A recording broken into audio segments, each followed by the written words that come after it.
जय हिंद। हम आशा करते हैं कि आप लोग बहुत अच्छे होंगे। इस वीडियो में देखेंगे कि दर्पण के बारे में और दर्पण का क्या कार्य करता है इसके बारे में देखेंगे। हम मिरर क्या होता है, जिससे आपका ही शीशा है, क्या है, शीशा है। तो शीशा पर हम लोग कलई करते हैं ना, कलई का मतलब पेंट करते हैं, तो हम लोग उसको बोलते हैं मिरर। इसको बोलते हैं एजी नाइट्रेट, सिल्वर नाइट्रेट बोलते हैं इसको। सिल्वर नाइट्रेट का पेंट कर देते हैं तो इस पर क्या होता है, परावर्तन अच्छा होता है। तो पूछेगा आपसे क्वेश्चन कि सबसे अच्छा परावर्तक कौन होता है, तो चांदी होता है सबसे अच्छा परावर्तक, चांदी। तो इस तरह जब किसी शीशा पर, दर्पण किसे कहेंगे, जब किसी शीशा पर हम लोग कलई कर देते हैं उसे दर्पण कहते हैं। तो इस तरह दर्पण अलग अलग टाइप का अलग अलग होते हैं दर्पण। देखिए हम दर्पण के बारे में जानेंगे। दर्पण कितने टाइप के होते हैं, दर्पण देखिए दो तरह के होते हैं।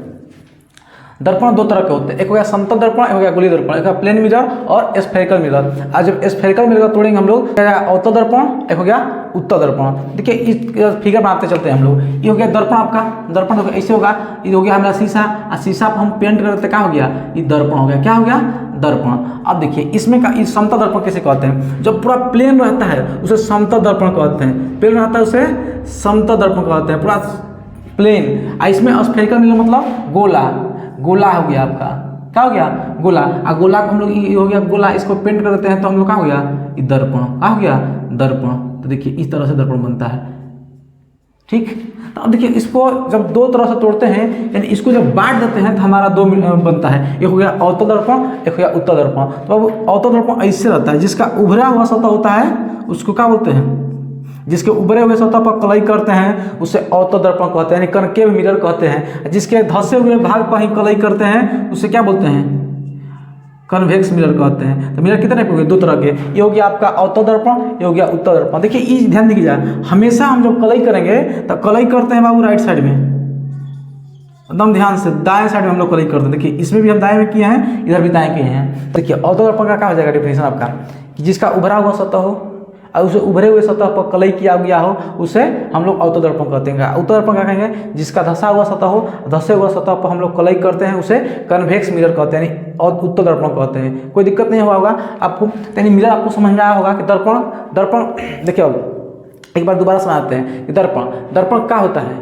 दर्पण का क्या कहते हैं, किसी भी शीशा को, किसी भी ग्लास को हम पीछे से पेंट कर देते हैं, कलई कर देते हैं तो वह मेरा दर्पण बन जाता है। तो दर्पण का अलग अलग शेप देते हैं तो वही टाइप हो गया। शेप मतलब आकार दे देते हैं दर्पण को, शीशा को अलग अलग शेप देते हैं, आकार देते हैं, तो मेरा दर्पण अलग अलग टाइप का बना सकते हैं। इस तरह हम लोग अपने सिलेबस में पढ़ना है दो तरह का दर्पण को। एक हो गया समतल दर्पण, एक हो गया गोलीय दर्पण। समतल दर्पण जिसका प्लेन भाग हो उसे समतल दर्पण कहते हैं, और एक हो गया गोलीय दर्पण। गोलीय दर्पण दो तरह से होते हैं, एक अवतल दर्पण, एक उत्तल दर्पण। एक कॉनकेव मिरर, एक हो गया कन्वेक्स मिरर। तो कॉनकेव मिरर का हुआ जिसका बाहर वाला भाग पर कलई किया होता है उसे क्या बोलते हैं, अवतल दर्पण, और जिसके अंदर वाले भाग पर किया जाता है उसे उत्तल दर्पण। यहाँ तक आपको दिक्कत नहीं होगा। अब हम लोग इसको समझते हैं, प्लेन मिरर को।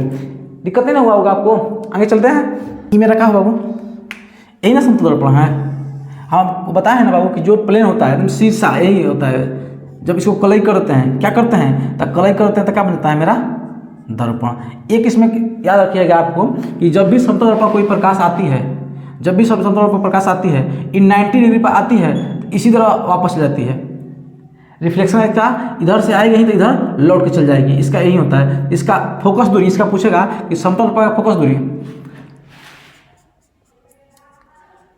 बाबू पूछता है क्वेश्चन कि समतल दर्पण का फोकस दूरी, अब आगे बता देंगे फोकस कैसे बनता है। या फिर इसका बाबू याद रखना है आपको, आप लोग इसका अनंत होता है, अनंत होता है, यानी समतल दर्पण का फोकस दूरी अनंत होता है। एकदम ध्यान से दीजिएगा इस बात को।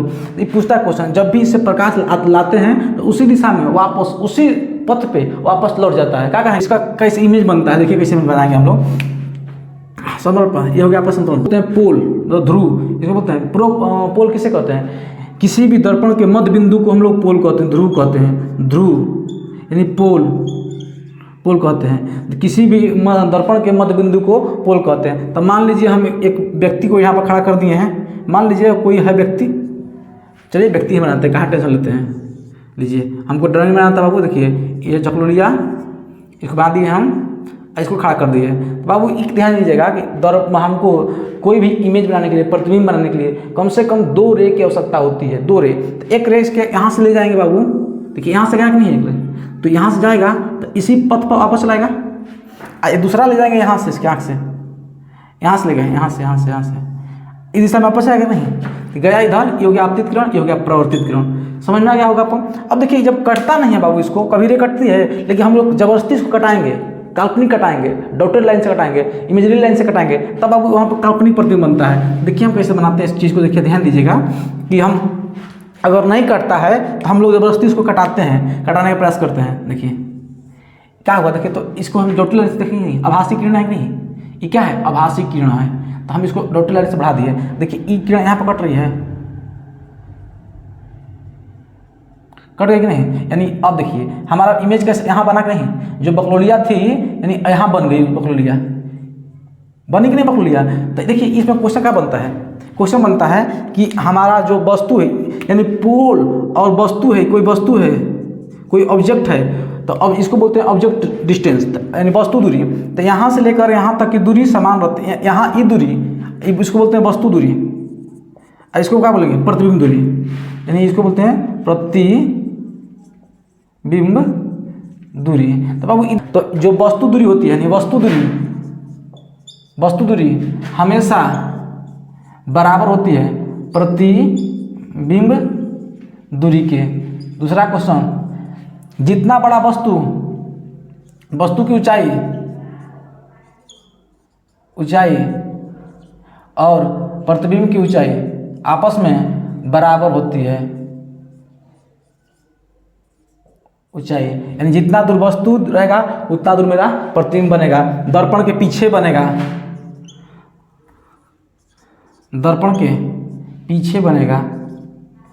और क्या बना, दर्पण के, देखिए दर्पण के पीछे बनेगा। और क्या बना बाबू, काल्पनिक बन रहा है कि नहीं, काल्पनिक बोलते हैं इमेजरी, आपका आभासी भी बोलते हैं, आभासी, इसको बोलते हैं इंग्लिश में वर्चुअल।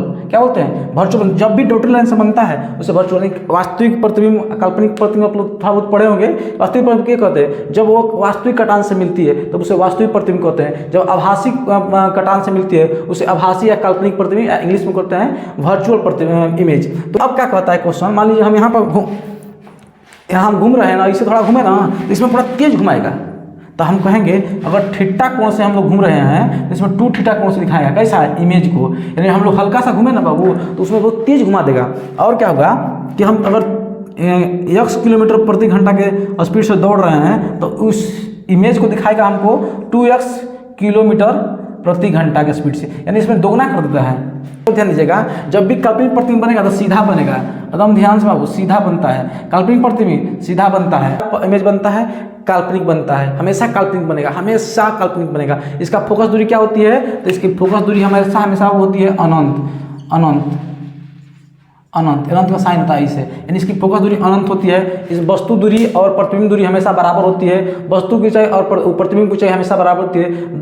प्रतिबिंब मेरा दर्पण के हमेशा पीछे बनता है और काल्पनिक प्रतिबिंब बनता है, आभासी बनता है। और जब भी आभासी प्रतिबिंब बनेगा तो सीधा ही बनेगा, यानी तुम्हारा क्या वर्चुअल प्रतिबिंब बनेगा तो क्या बनेगा, सीधा बनेगा। और इसमें अगर थीटा कोण से घूमेगा, यानी हल्का घूमे ना 2 थीटा कोण से घुमा देगा, यानी दुगना तेज से घुमाता है। इस तरह 2 किलोमीटर, मान लीजिए हम x किलोमीटर प्रति घंटा के स्पीड से दौड़ रहे हैं तो उसमें 2 किलोमीटर 2x दिखाएगा, यानी हम 4 किलोमीटर प्रति घंटा के दौड़ रहे हैं ना उसमें 8 दिखाएगा, तेज दिखाते दिखेगा। देखिए आप लोग देखे होंगे, कभी कभी दौड़ते होंगे तो शीशा में देखिएगा ना तो लगता है कितना कर रहे हैं हम लोग, नहीं होता है। अगर डांस क्लास में लगाता है लोग, डांस क्लास में क्या होता है, हल्का सा कमर हिलाया ना एकदम तेज कमर हिलेगा तो लगता है ना उसको कि अच्छा हम डांस कर रहे हैं। बाबू हमारा काल्पनिक चीज़ है, ध्यान दीजिए, देख रहे हैं ना, तो काल्पनिक चीज़ है। अगर हल्का घुमा रहे हैं तो उसमें लगेगा आपको तेज घुमा रहे हैं, तेज नहीं है, वो आप स्लो ही घूम रहे हैं, आपको दिख रहा है वैसा। समतल दर्पण में पार्श्व परिवर्तन प्रतिबिंब बनता है, पार्श्व परिवर्तन बोलते हैं। पार्श्व परिवर्तन का ये मतलब होता है अगर R ऐसे लिए हैं तो R हमको ऐसे दिखेगा, यानी लेफ्ट का राइट और राइट का लेफ्ट, यही होता है। पार्श्व परिवर्तन का अर्थ यही होता है कि समतल दर्पण में प्रतिबिंब अगर हम कोई चीज़ ऐसे लिए ना दर्पण में तो हमको ऐसे दिखेगा, यानी उल्टा दिखेगा हमको, लेफ्ट का राइट, राइट का लेफ्ट, यही होता है पार्श्व परिवर्तन। तो ये हमेशा पूछता है कि समतल दर्पण में प्रतिबिंब पार्श्व परिवर्तन भी बनता है, तो इसको भी ध्यान दीजिएगा। और